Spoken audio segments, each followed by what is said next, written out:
OK, so first of all, any questions from the last talk? Comments? Yes? So this X dirham S, in what sense is a set?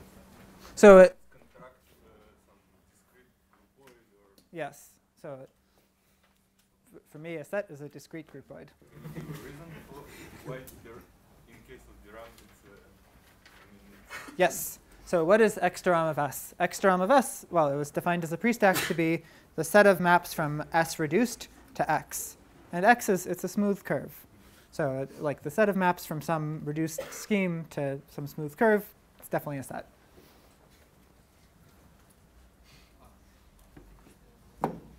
Any other questions? Yes? Is there a relationship with vertex algebras?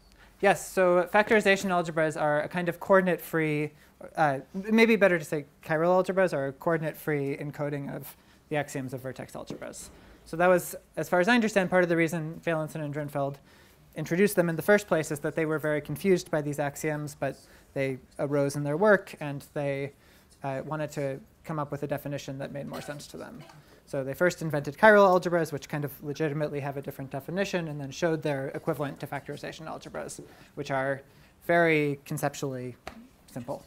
Is there a good moral explanation of this that you can give in 2 minutes? Well, see, I never learned what a vertex algebra is. I only learned what a chiral algebra is. And another question.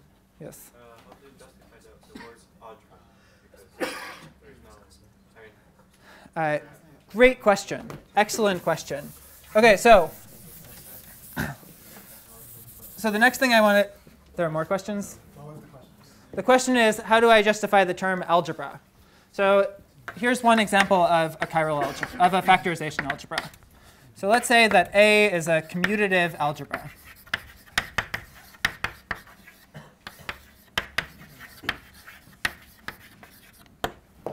So a claim is that there's a canonical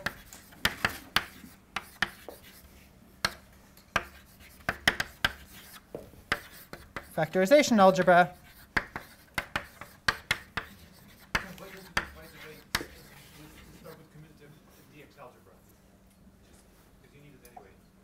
Let me just make my life a little easier. Literally 10 minutes ago, you were like, do it for a commutative algebra.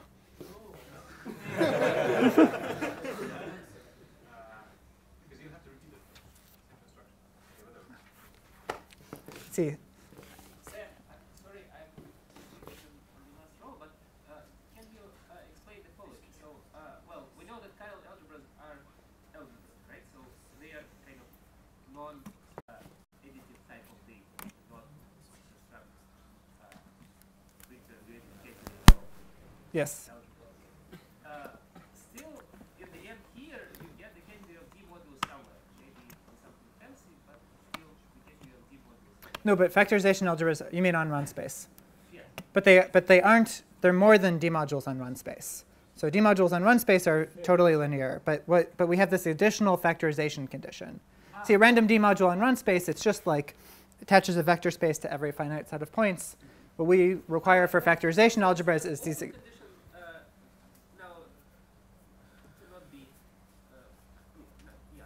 Yeah. Actually, the simplest answer to your question is a fact that I will put a period at and we cannot discuss any further, but it's a fact in topology. So you can make sense of factorization sheaf in topology, and a factorization co-sheaf on the real line is the same thing as an associative algebra.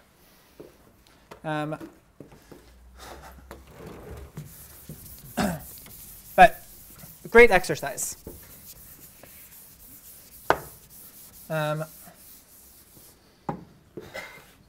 OK, so there's a canonical factorization algebra, I claim, associated to this, which I'll write as A goes to A sub x to the I. And what this will be for I equals star, so it'll just be A tensor with omega x.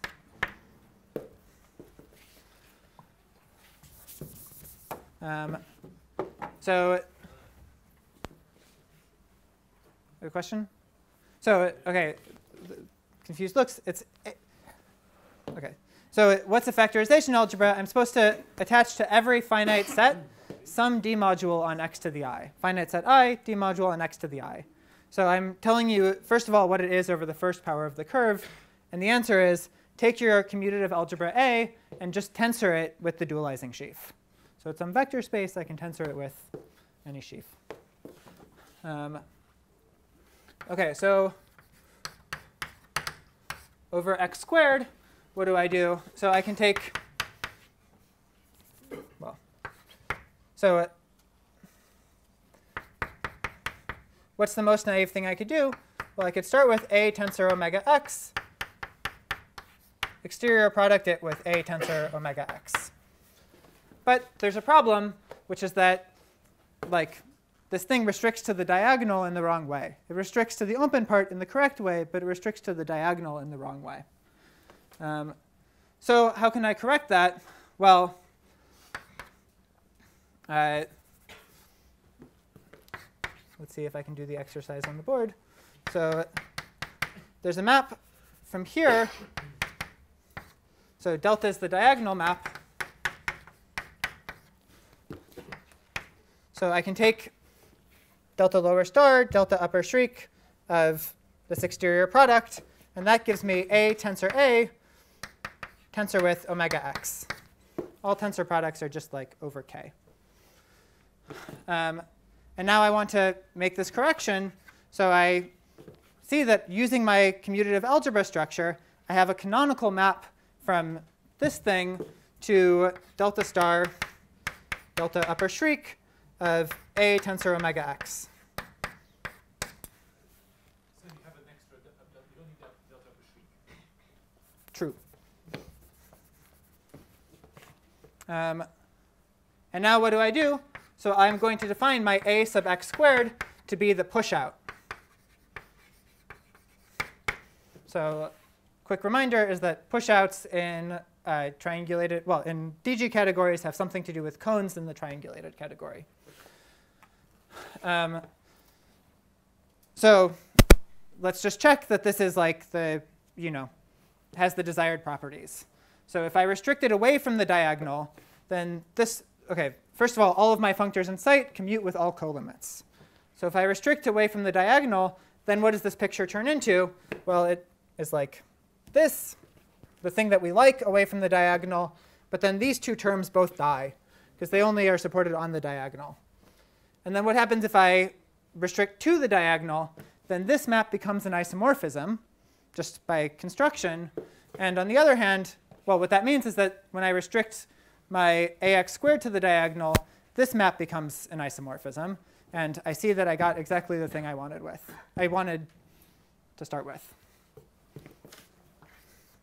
So exercise, well, Dennis told me to give this as an exercise. Work out what happens on x to the n for all n.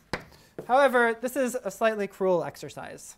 So a better thing to do if you don't manage to solve this exercise is to just, it's written in my notes. And it's written in nice geometric terms. So a remark. So cruel means something else than different, than difficult, I'm sorry. I mean, what do you mean when I say it's a cruel exercise? Yeah, so to me, like the Riemann hypothesis is difficult, and various parts of like combinatorics are cruel. So it falls into the. Your note is not cruel. No, it's a nice geometric description. So. I think that nobody will be able to come up by doing that. No, every chance, and especially after this talk. It will kind of, maybe we'll solve the exercise by the end of the talk. Dennis has a crueler solution in mind. That's really what I mean. Yeah.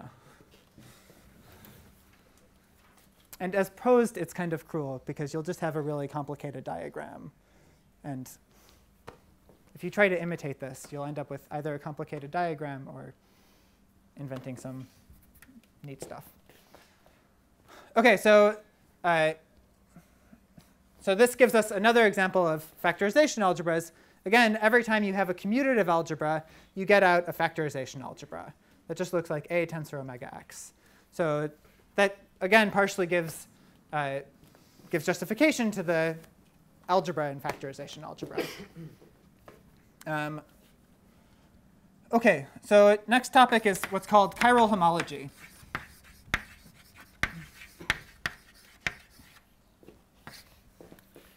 So in this case, you want x to be smooth and proper. And I'm just going to call it a curve, but it's not so relevant. So I'll just write the definition, and and then explain what it means more carefully. So let's say that I goes to a sub x to the I is a factorization algebra.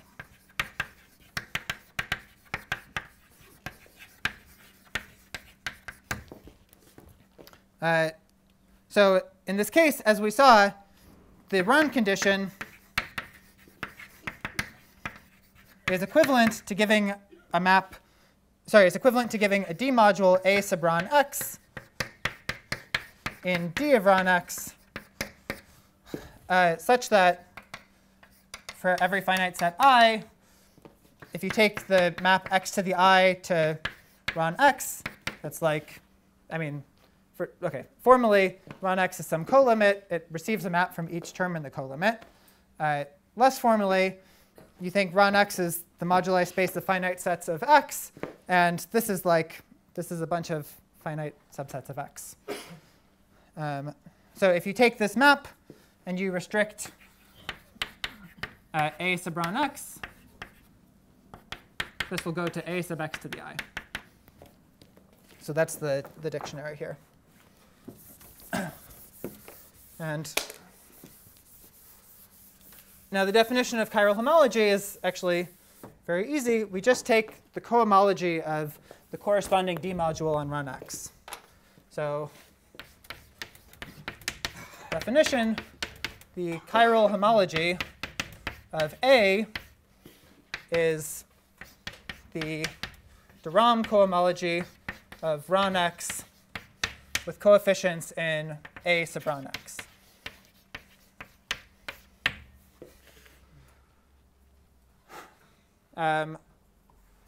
OK. So then what does that star mean? What does the right-hand side mean? No, I mean just the symbols. Oh. The star? Why the star? Yeah. For me, it just means it's some chain complex. So this is some element of vect. And you read this as chiral homology.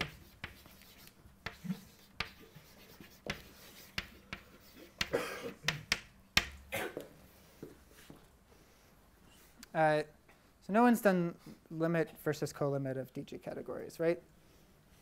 No. OK. So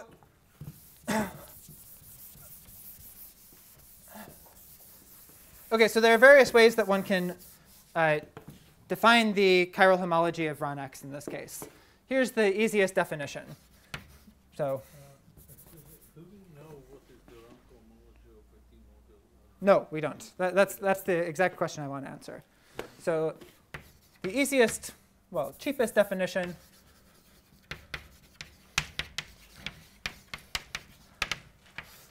so this is the sort of place where one has to start being careful with the infinite dimensional geometry.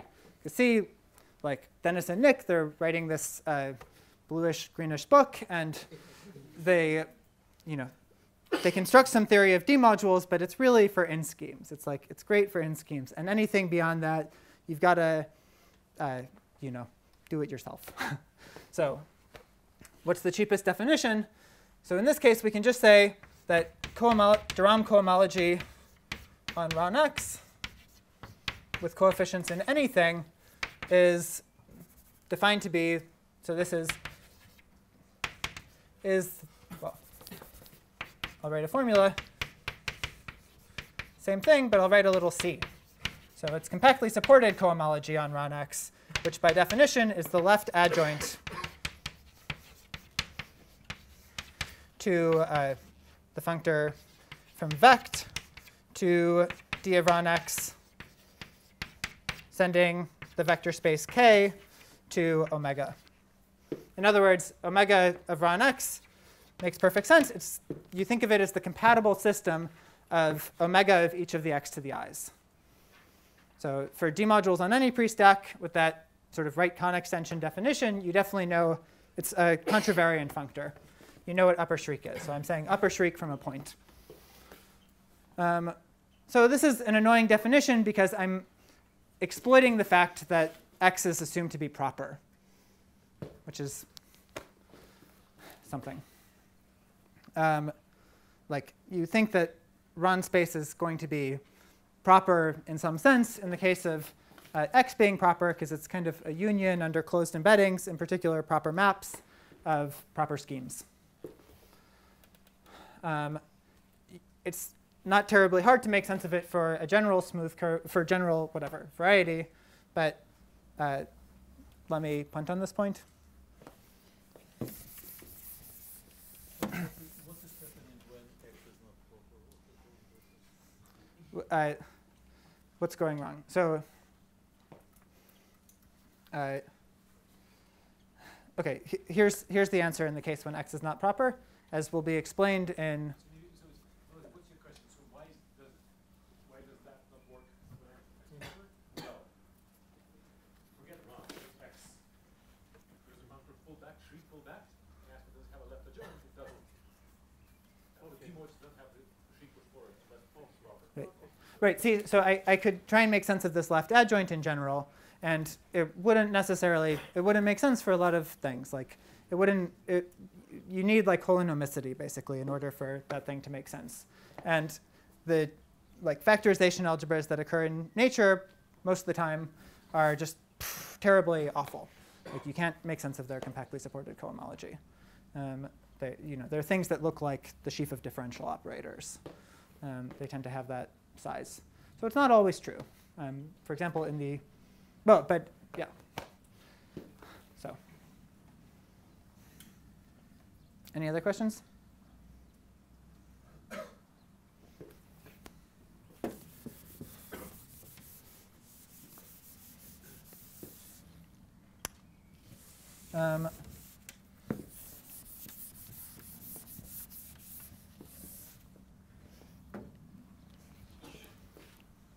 Okay, so sorry, what do we get in the case of the easy case you were describing before, the canonical algebra over commutative algebra? great question. So examples. What? So, just one second, just executively interrupt. So what Sam did, so he didn't have to start with a commutative algebra over the He could have started with A being a commutative algebra in G modules of X. Okay? But Isn't that easier? No. No. Okay. So that's okay. So this constructive commutative factorization algebra goes exactly the same way. To start not with a constant guy, but any commutative algebra in D modules. I mean, that's how I wanted to do this. that's fine. I'll say it. Don't. Yeah. I've got plenty of time. Okay. So some examples. So. What examples of factorization algebras have we seen so far? So the first one was we saw omega Ron x. At least that was, sort of, it was the compatible system of omega on x to the i's. The D module on Ron to the x it defines as this. So when we compute its chiral homology, what that translates to saying is that we want to compute the de Rham cohomology of Ron x with coefficients in omega Ron x, which since x is proper, you can think of as the homology of Ron x. Oops.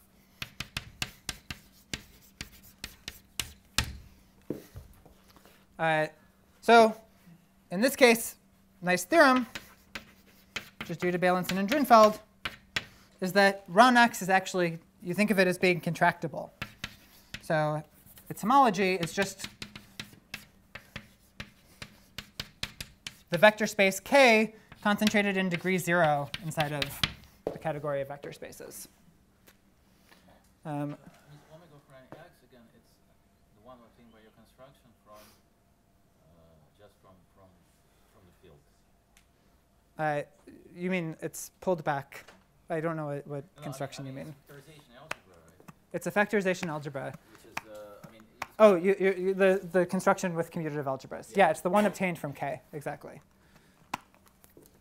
But yeah, and I'm going to explain what happens in general. It'll specialize to this case. But this case is like especially important. So for example, to prove the general case, you need this first. And I understood that it's important for X to be proper. Why is it important to be a curve? it's not. It's It's not. Yeah. And this theorem doesn't bring the bullet hole. It's also not important for it to be smooth. smooth. Also irrelevant. So this theorem is it also true when X is not a curve? Yes. The only thing for this theorem it needs actually connected. Right. Even though the Which I never wrote. That's the one axiom I didn't write on X. for this result. Right. This implies in particular that when X is connected.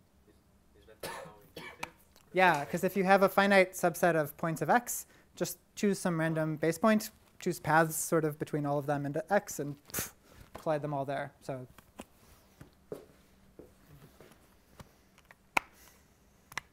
other questions? So when you're left adjoining some function from vector spaces, that looks like you're taking an X, or is it more like a tensor product? So left adjoints are more like tensor products, but here that'll be confusing. So So there's yeah.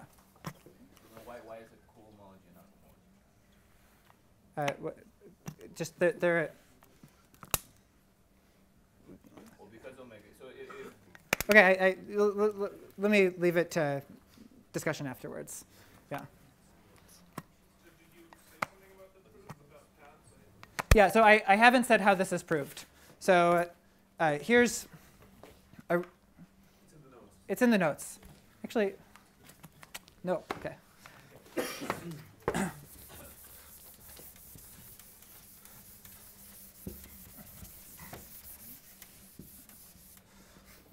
Okay, so In fact, I think this theorem is used around, basically. I don't know, yeah. Sorry, Yes. What is H lower star? What is H lower star? So I am defining homology of Ron space as the compactly supported cohomology of omega. So in usual topology, compactly supported cohomology of omega is homology. So the theorem is just you compute that thing and that's And the claim is that it's K, yeah. So there's a map in one direction, which is easy to write down just by the adjunction. And the claim is that map is an isomorphism. Yes? And what factorizable algebra does we have in this situation? So our factorization algebra in this case is the factorization algebra I goes to omega sub x to the I. So that was our easiest one to write down. What is this geometrically? So Well, maybe we'll get more into that, but it's. I don't know the terms of the question. Yes. What? There's no difference here. Yeah, because x is proper. Other questions? If one starts with a constant commutative algebra and also We'll do it. We'll do it. Yeah. Okay. So the next example we wrote down was the case of, well,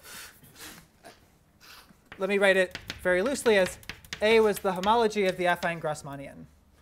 So more precisely, it was I goes to pi lower shriek of Gurdjieff x to the I of omega, where I can also write this as pi lower star Durham, because I'll just assume G is reductive, just for my sanity.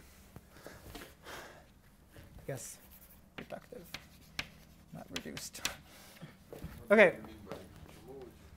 So by homology, I mean take the affine Grassmannian on x to the I, take omega, and take the push forward down to x to the I. So compactly supported push forward. So again, it's a lower, like see if x to the I were a point instead, this would be upper shriek, lower shriek. What I'm doing instead is a parametrized version of that over powers of the curve. So in this case, a theorem we'll discuss next time in factorization 2, which is probably due to Dennis and Jacob in more general settings, is that the chiral homology of GER-G is equal. Actually, we'll start to discuss it next time, and then it will be discussed in more detail at some future date. The chiral homology of the affine Grassmannian is the homology of Bun-G.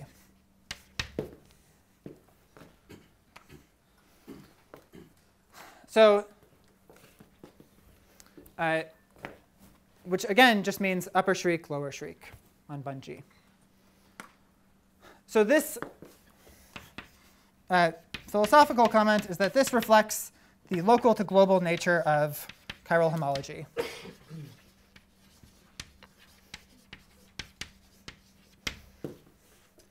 So the homology of Bun-G is something that really encodes global information about your curve. Like, for example, in the case of G equals GM, you've got the Jacobian around, and the homology of the Jacobian knows the genus of your curve. And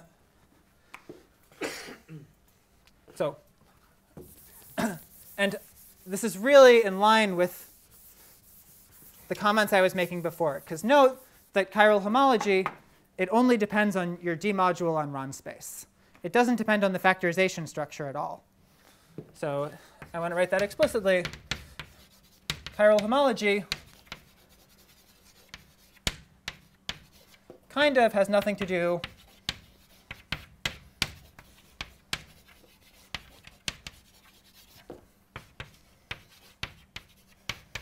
with factorization. So, you know, the D modules on Ron space for which we can compute their global sections in some nice terms, they do factorize. And moreover, who really cares, because it's encoding what I was saying before, which is that factorization is a relic of the fact that it's really kind of local information, but with gluing information that is telling you how to globalize. And this gluing information is exactly the specification, like the extension of your D module from the first power of the curve to the entire Ron space. So then what we're saying is like, OK, you want to produce some nice invariant. Like, you've extended the thing to the Ron space. Why not take its homology, take its cohomology? It's as nice as an invariant is. No. No.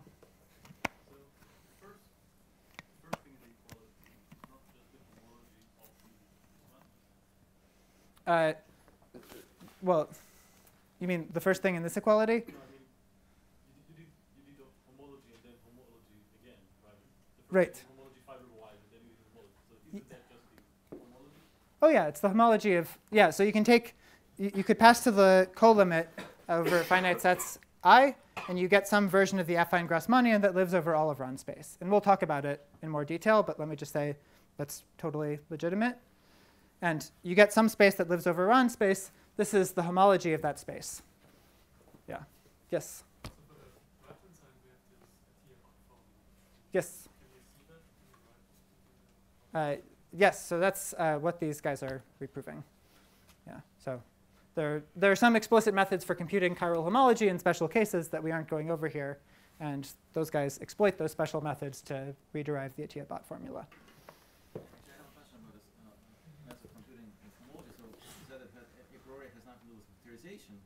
But the question is, in the case when you do have factorization, are there some kind of practical recipes for, more practical recipes for doing it using the factorization? Because in that case, somehow you only need finite amount of information, so to say. OK, I'm going to say one sentence which can be ignored by everyone. So, well, first of all, the answer is no. But then the sentence that can be ignored is that, in fact, factorization algebras in real life almost always have two types. There's commutative ones, which are basically of the style we wrote down coming from commutative algebras. And there are Lie type ones, and you know how to compute it explicitly in both cases. But actually, this one is this one? Yeah. This one is, oh, no, this. I'm talking about the middle one. The middle one is Lie. Nope. OK, so the next example is what happens when A is a commutative K-algebra. So we said that goes to some, and let me assume it's constant, just for the sake of my sanity, let's assume that it's concentrated in, as a vector space. I'm going to assume it's concentrated in cohomological degrees less than or equal to 0. So if commutative K-algebra to you means what it means in an abstract algebra class, ignore these words. So so we have attached to this some factorization algebra, which I called A sub x to the I, somewhat cruelly. And question, what could its factorization homology possibly be? Its chiral homology.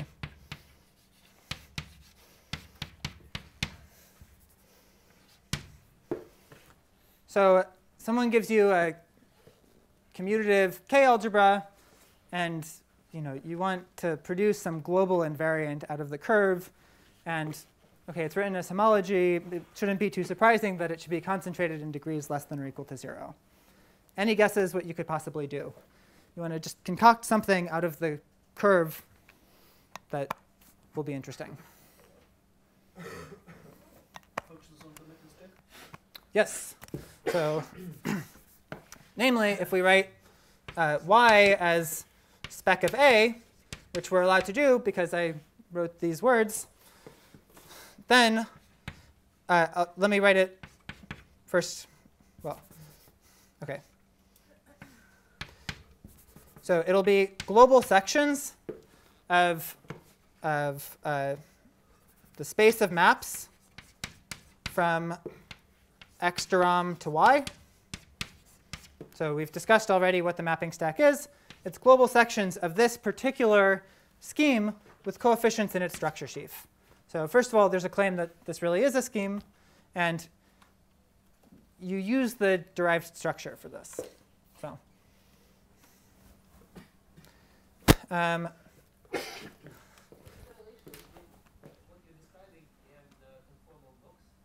chiral homology is a synonym for conformal blocks.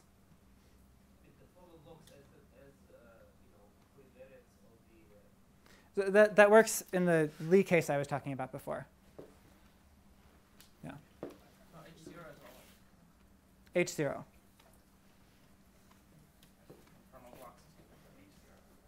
Really? Sorry, this is the definition of AX. Can you repeat? I didn't give it. I gave it over the second power of the curve. So I have every intention of giving it before the end of the lecture. Maybe I don't. OK, what?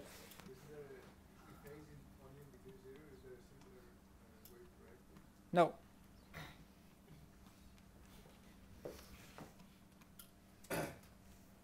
Any other questions?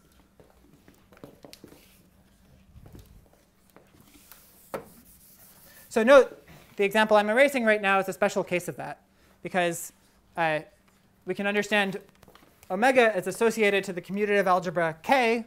And what are we saying then? Well, you take spec K, that's a point, take the maps from x duram to spec K. Maybe it looks intimidating because of x duram, but actually maps to the point are just trivial.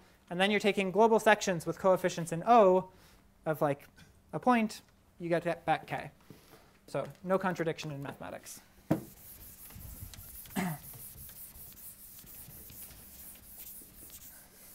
So I want to emphasize again, this also reflects the local to global nature of chiral homology. So if you start with your thing over the first power of the curve, there's nothing simple, like let's say linear, that you could do that's going to produce this space. There's nothing linear you could do because the only D module you have is like A tensor omega x. That's all you're remembering. But when you turn it into this factorization algebra, you get something over Ron space. And then you can perform a linear operation of taking de Rham cohomology. And that remembers the entire mapping space from x de Rham to y.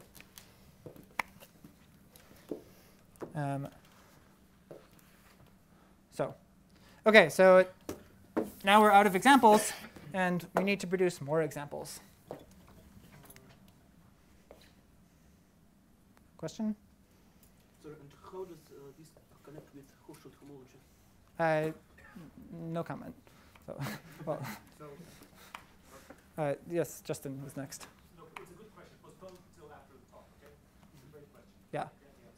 Right. I have a dumb question, but it just this looks kind of weird to me because X is proper and Y is affine to it. Is it something to do with the fact that we're taking the wrong space here that makes it non-trivial? Like, Yes. yeah, okay. Yeah. So we should address this more quickly. So, okay, it's a scheme.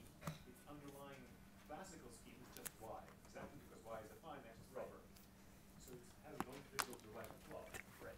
That's why we talked about that. So, and then if you do an example, then what you do, whether you have non-trivial Y and non-trivial bundle, in this case, maybe with non-trivial. Yeah. So okay. I'm going to make every attempt to do that now. Okay, so next examples of factorization spaces.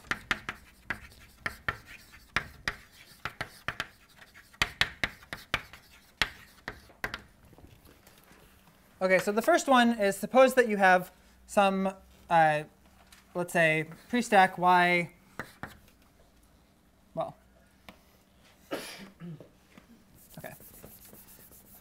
So digression, in order to give more examples, so what I said before is that the geometry of the disk and the puncture disk produce factorization spaces for you. So I need to give a digression about the disks in order to do that, in order to give these future examples that really require that geometry. So at least for a little while, the only thing I'm going to work with is going to be the analog of the formal puncture disk at a point x and x. So we're going to generalize this construction. So remember that this is what might be written spoof of k double brackets tx, where for a uniformizer tx. And by definition, this is the formal completion of x at x.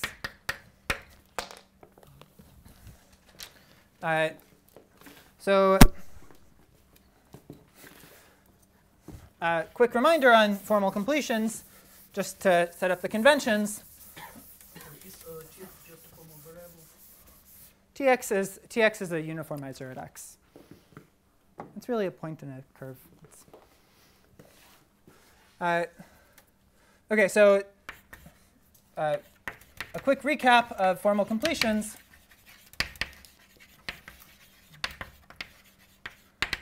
So let's say that z inside of y is a closed subscheme.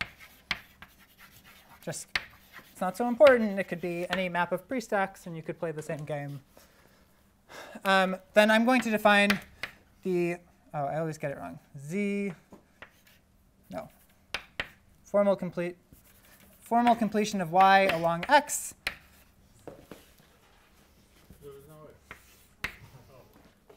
That's correct. OK, so this is going to be a certain pre-stack. What pre-stack is it? Well, I have to tell you what its S points are. So its S points, well, OK, so we know abstractly what the formal completion is meant to be, right? So first of all, if you map to the formal completion, certainly you map to y.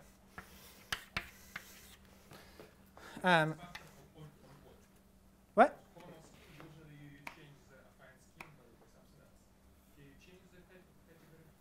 For me, a formal, it's not a formal scheme in the sense of Grothendieck.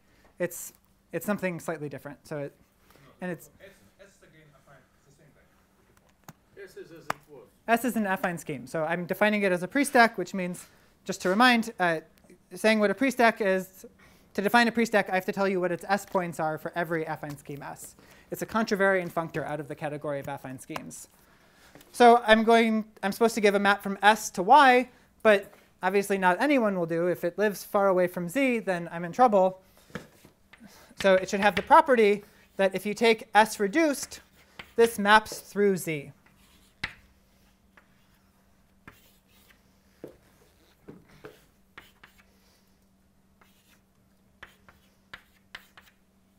And that's a property, not a structure.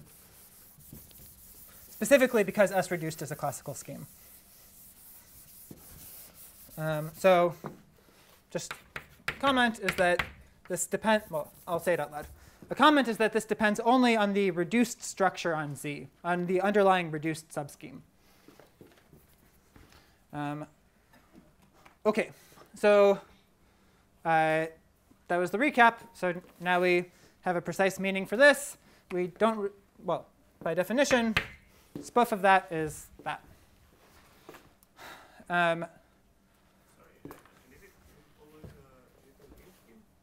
It is always an in scheme, yeah.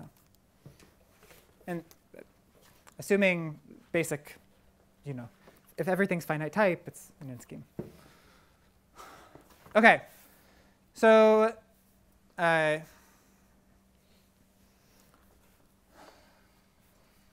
so now I wanted to give a generalization of the disk. So what I want to do is give a parametrized version of this formal disk that lives over powers of the curve. So how should it look? Well, if I'm over one power of the curve, it should be like a moving formal disk, no surprise. If I'm over like the second power of the curve, so if you give me two disjoint points, I sort of want to see the union of the two formal disks colliding into the formal disk when the 2 points collide together. So the definition is that given a map x, which is the union of some points xi, from S to x to the I, I define the formal disk at x to be the formal completion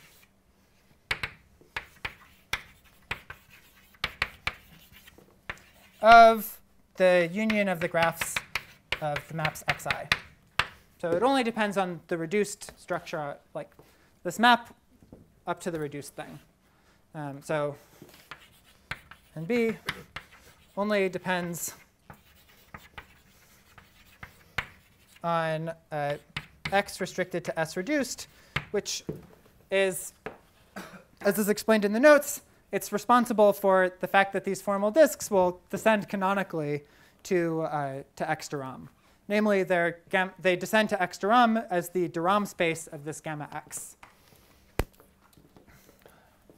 So that will be responsible for ultimately like the D-scheme structures on the factorization spaces I want to produce, D-space structures. So, well, and OK. So as promised, I was going to give more examples of factorization spaces. So the next one is, suppose that y is any pre-stack over x. So in this case, I can define the space of jets into y. Let me actually just do it in one shot. The space of jets over xi Duram. So it's supposed to be some pre-stack over xi Duram. What pre-stack is it? So the pre-stack it is, so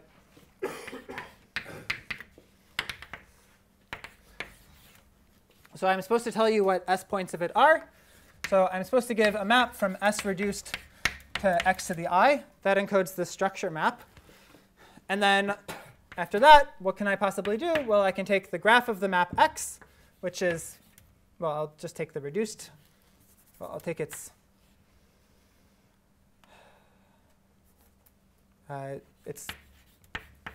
Duram. Sorry, I'm losing my mind. No, I'll take the graph of the map x. So this is something which, and I'll take its formal completion.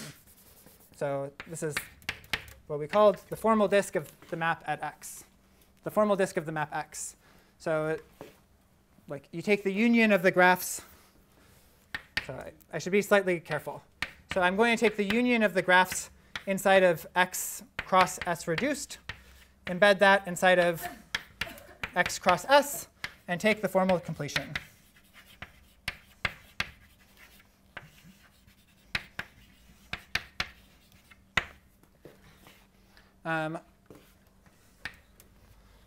Small x is a map on the Small x. Yes, thank you. And now I map this to y, and I map it over x. So what are you defining? I'm defining the pre-stack jets. So this is data mapped from the disk to y? Yes. So I can write the same thing without the subscript DROM, and my same formula makes perfect sense. And therefore, like since this formal completion of the disk only depends on x up to the reduced thing, that says that when I pull back, it's given by the same formula, but with s instead of s reduced. So for example, let's say for simplicity that y is an affine scheme. And I fix a point x and x and take the fiber here.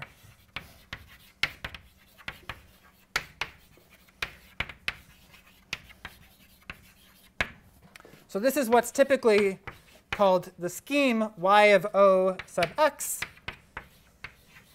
Well, it's an affine scheme. And the way it looks is that it's the projective limit of certain schemes that look like y of, like they might be written lazily choosing a uniformizer like this. So the limit over n, projective limit.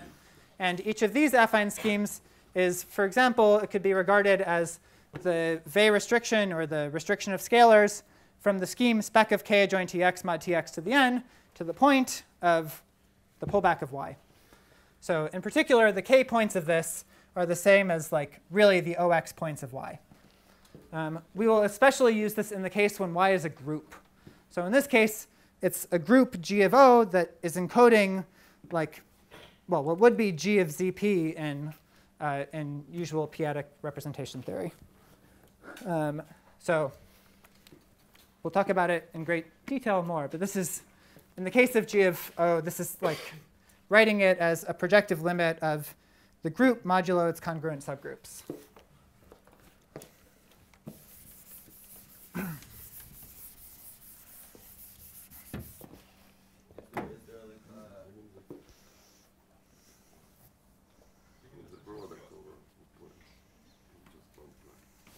What is it?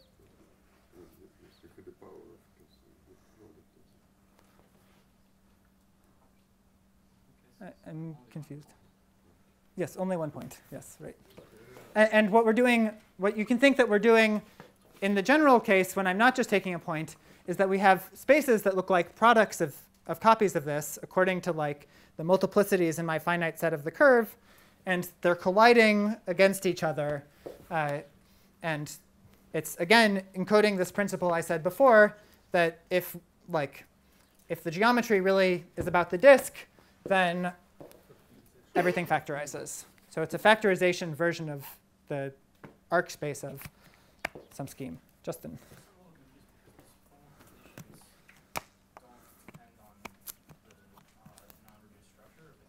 Mm-hmm.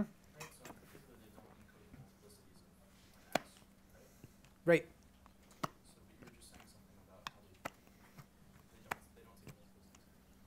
No.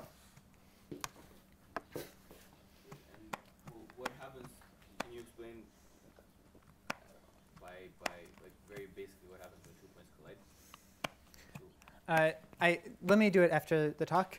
So it's a great question. It's a sort of, I don't know. Maybe it's like a deformation to the normal cone sort of picture, but. So I don't understand what this question means somehow. So what's meant to describe what happens when it comes? OK, I can answer that question. I have 10 minutes, and even though Dennis left, I still feel some responsibility towards him to. Essentially, your question is also good. OK, so that was one version of another factorization space that we could produce. Here's another example.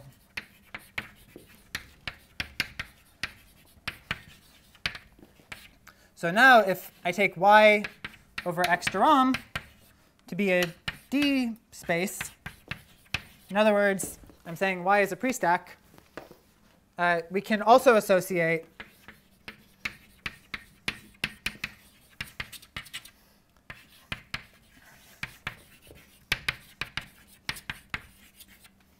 Yeah, and a quick comment is that you can like kind of just take a nap for a minute or something. Like the really important thing was this like y of ox thing.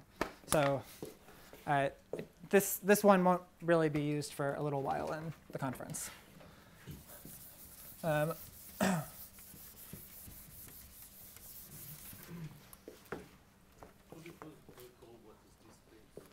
D-space, so all this means is that y is in pre-stack. There's a pre-stack with a map to x to rom. So What is D about it? D is like dx. It's like the sheaf of differential operators, and it's an old way of. over del x del L and not over. Yes, exactly. This classical notion of a connection on a family of. Yes, yes, yes. Yes. So this is exactly what this is supposed to be. So, yeah. So in classical terms, first of all, just what this picture means is that when you pull back to x, you have parallel transport along fibers. And in even more classical terms, if everything in nice were like, if everything were something that might reasonably be called a manifold, then giving that structure is the same thing as telling you how to differentiate functions on that pullback that with respect to vector fields, which is really what the dx is doing here. Other questions? OK, so if we're given a D space, then I can associate a factorization space, which I'm going to write as I goes to y sub x to rom to the I. And what we'll have is that y sub x to rom will equal y. So namely, well, what's my rule? So I have to tell you what this pre-stack is, as you might have expected at this point. So I have to tell you what its S points are. So first of all, I have to give a map from S reduced to x to the I. And then I need to give something more. So what I should do is give a map from gamma x. Now I'll take derom and map that to y. And this should be a map over x derom to the I, x derom. So again, this is the union of those graphs.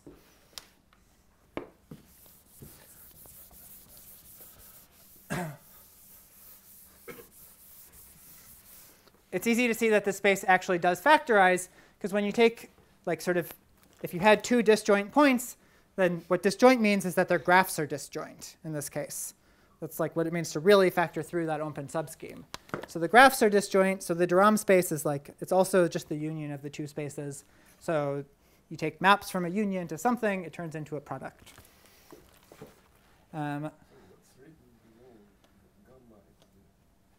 This should be a map over x de Rham. So, is that this? Gamma x is the union of the graphs of these maps.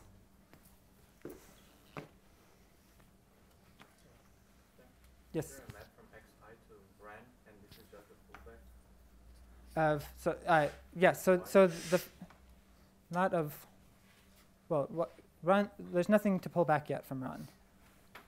So the fact that this is a factor. But can't you pull it back to xi? No. Isn't there a map?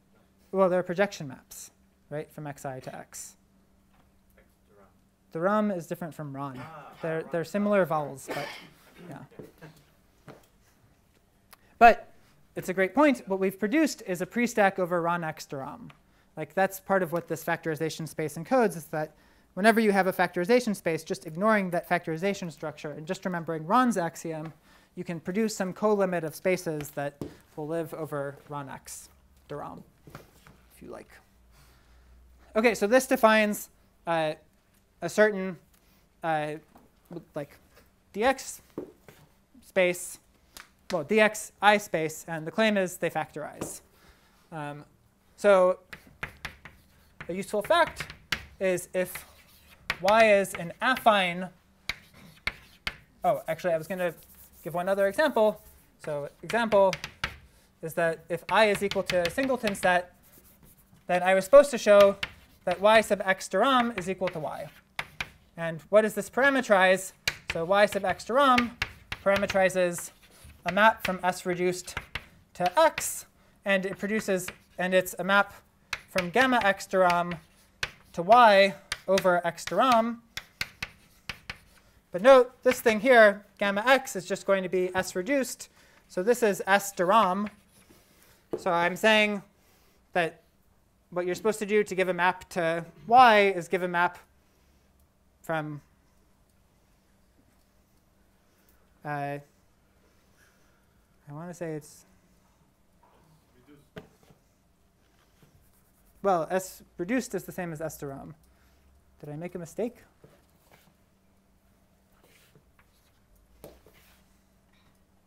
No, it's all good. So because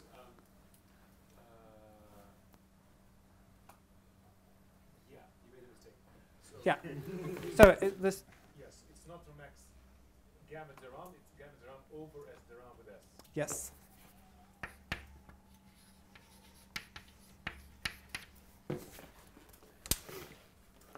So when we do that, then we get the correct answer. What is gamma x duram? Gamma x is the union of the graphs of the maps xi. Gamma x duram is duram of that. So it's a certain pre-stack. And then it maps to S duram, because like this gamma x, it's the union of graphs that maps to x and to S. Like it lives inside of x cross S. And we're taking duram, mapping down to S duram, pulling back to S. And then we impose this in order to make sure our formula is correct. So how does gamma x duram map to S duram? Could you please? So gamma x maps to S. Well, gamma x maps to S because it lives inside of x cross S. Yeah. So now take duram of everything. It's functorial. So gamma x duram maps to x duram cross S duram. What is written? Gamma times S? Yeah, let me rewrite it. Ah, So you take the union of the graphs, you apply duram. This maps to x duram cross S duram, and then you want to pull it back to S.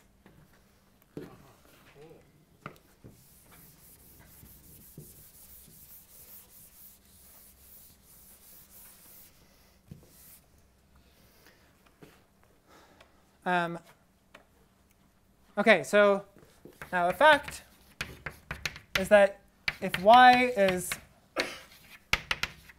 what should be called so I'll define the terms. If it's an affine D scheme, which by definition means that the map from y to x duram is an affine map. Just what you did, what you're saying here is basically a way of doing in families what you just did. Is doing what? Is the previous example in families. So like this y should be thought of as like some like a fixed space that you're mapping to, except like you're also allowed to vary the space as you go along the path. So the previous example is a special case of this. What this is saying is if I have a family of varieties, let's say, over X with a connection, then I can produce a factorization space out of it. And roughly what it is like horizontal maps from the formal disk of your points to that space. It's not yet able to compare it to the earlier thing. Here's the comparison. So if you start with any family of varieties, then you can produce that thing we produced over the power of the curve that had fibers y of OX. And that will automatically be a D space. And if you then apply this construction, you'll recover our earlier construction over all powers of the curve, tautologically. But this is something that, for example, would make sense for like a finite dimensional family of varieties with a connection, whereas that setting, you'll be applying it to an infinite dimensional family. So OK, if y is an affine D scheme, which means that this map is affine and schematic, which really just means when you pull back to X, it's a family of affine schemes with a connection. So the simplest possible case, what our fact says is that that'll imply that each y sub x duram to the I is also affine over x to rom to the I.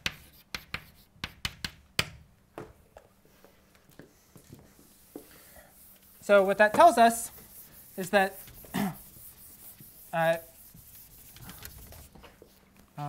OK, 2 minutes. OK, what that implies is that we get more factorization algebras.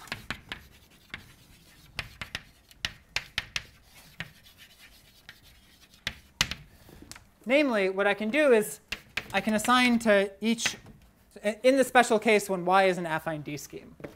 So what I can do is assign to each finite set I the sheaf of, well, the push forward of functions on Y sub x to rom inside of D of x, no, I, inside of D of x to the I. So to say it more, where here pi is the map from Y sub x to rom to the I, going to x to rom to the I. So the semantics of this formula aren't clear yet. I'll explain in a minute what they mean. But I just want to say first informally what the idea is. So the idea is that, like, OK, Y is some family of affine schemes over X with parallel transport.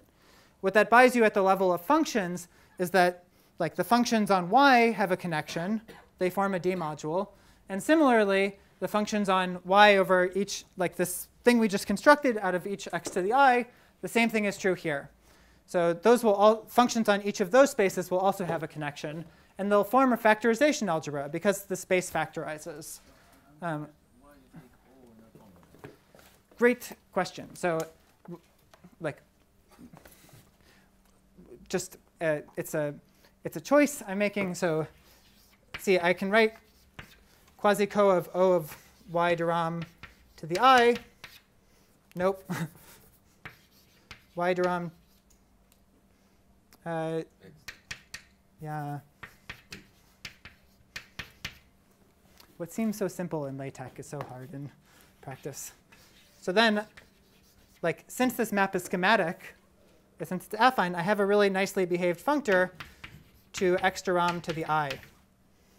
And this, we learned before, is the same as d of x to the I. So it's a choice I'm making. I'm free to do it. It's because, like, I want to do it functions. And functions are like push forwards along schematic maps.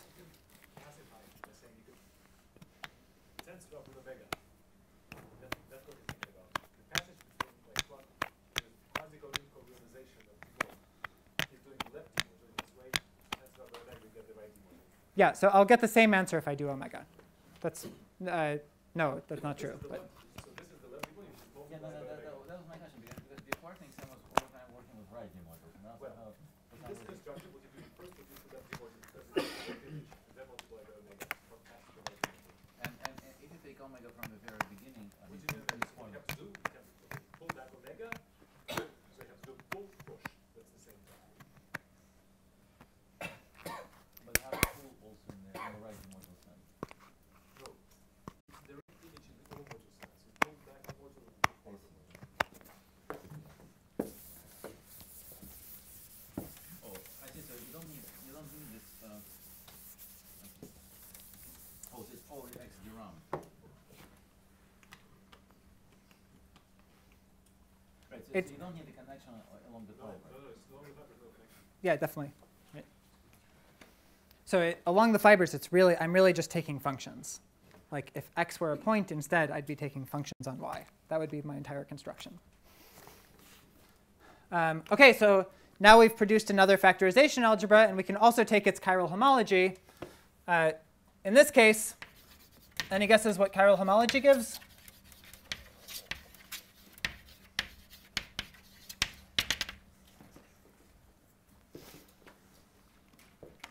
So I have something very geometric. It's like some affine scheme with a connection over x. And I want to produce some vector space out of it. Flat sections, exactly. So it's the space of horizontal sections of I don't know, y, which by definition is the mapping stack. Yes, functions. Functions which by definition, okay, functions of blah is by definition global sections of blah with coefficients in O. So, okay. So now sections of y are by definition the mapping stack, not stack, but maps over x to rom from x to rom to y. So in this case, there are many very beautiful examples in which you start out with y being classical, and you end up with the space of horizontal maps also being classical. So in that case, like, it circumvents Justin's objection from earlier. I'm thinking about one thing. So this factorization algebra is constructed. So is it commutative or not? It is commutative. So this is the definition of commutative factorization algebra, give or take, something that arises by this procedure, at least if it's concentrated in degrees less than or equal to 0. Yeah. This also, it generalizes our example from before. So a special case of this, OK, I'll write it. I won't write it because I'm so out of time. A special case of this is when A is a commutative K algebra. I take spec A crossed with x to rom. That's some nice affine dx scheme. And this reproduces our example from earlier. That's what Dennis and I were fighting so violently about for a long time. It's fine. Any questions? Maybe we should just dismiss people and then have questions? Yes. OK. Class dismissed.